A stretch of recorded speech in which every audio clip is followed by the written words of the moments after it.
नमस्कार, मैं शिवानी रतूड़ी, आर्यभट्ट टाइम्स में आपका स्वागत है। बिहार की सियासत में एक बार फिर हलचल तेज है।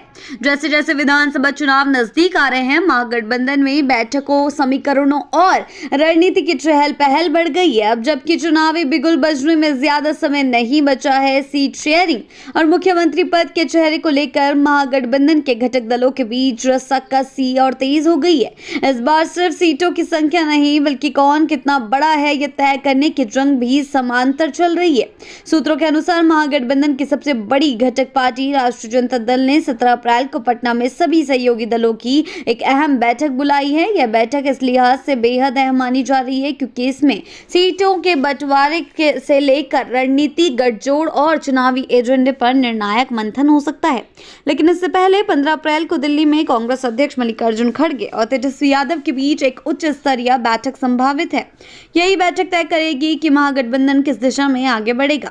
इस बार महागठबंधन के भीतर सीट शेयरिंग को लेकर टकराव साफ दिखने लगा है। कांग्रेस पार्टी 70 सीटों से कम पर चुनाव लड़ने के मूड में नहीं है। कांग्रेस के नेताओं का कहना है कि 2020 के विधानसभा चुनावों में भी पार्टी 70 सीटों पर लड़ी थी और इस बार भी वह अपने प्रदर्शन, संगठन और जनाधार के बलबूते इससे कम पर समझौता नहीं करेगी।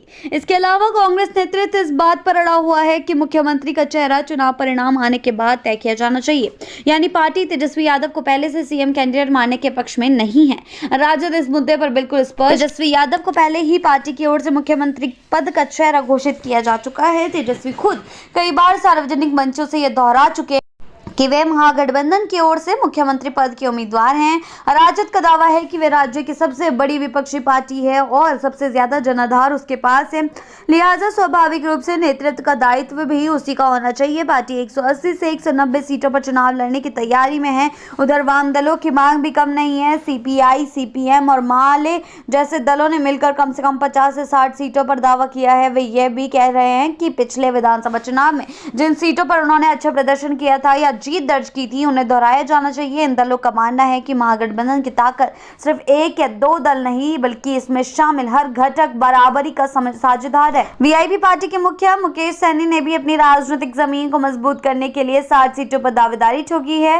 वे एनडीए से अलग होकर महागठबंधन का हिस्सा बने हैं और अब वे अभी अपने हिस्से की मजबूत सौदेबाजी के लिए तैयार दिख रहे हैं। उन्होंने साफ कर दिया कि सम्मानजनक हिस्सेदारी के बिना कोई गठजोड़ टिकाऊ नहीं हो सकता। जी हाँ, इन सब के बीच महागठबंधन के भीतर एक और मुद्दा है जो कम चर्चा में है लेकिन महत्वपूर्ण है। विधानसभा चुनाव की रणनीति और मुद्दों का निर्धारण। राजद विरोध सामाजिक न्याय को चुनावी मुद्दा बनाना चाहती है, वहीं कांग्रेस आर्थिक नीतियों, केंद्र की नाकामी, महिला सुरक्षा और शिक्षा जैसे मुद्दों को प्रमुखता देने के पक्ष में है। वाम दलों का फोकस श्रमिक अधिकारों, भूमि सुधार और सामाजिक समता पर है। इस वैचारिक विविधता को एक कॉमन मिनिमम प्रोग्राम में ढालने भी एक चुनौती है। अब सबकी निगाहें 17 अप्रैल की महाबैठक पर हैं। यह बैठक सिर्फ सीटों के बंटवारों की चर्चा भर नहीं होगी, बल्कि यह तय करेगी कि महागठबंधन एकजुट होकर एनडीए के खिलाफ मजबूत विकल्प बन सकता है या फिर अंदरूनी खींचतान इसकी एकता को डगमगा देगी। आगे के अपडेट्स के लिए जुड़े रहें आर्यभट्ट टाइम्स के साथ ही चैनल को सब्सक्राइब करना ना भूलें और हमारी फेसबुक और वेबसाइट के साथ भी जरूर जुड़ें।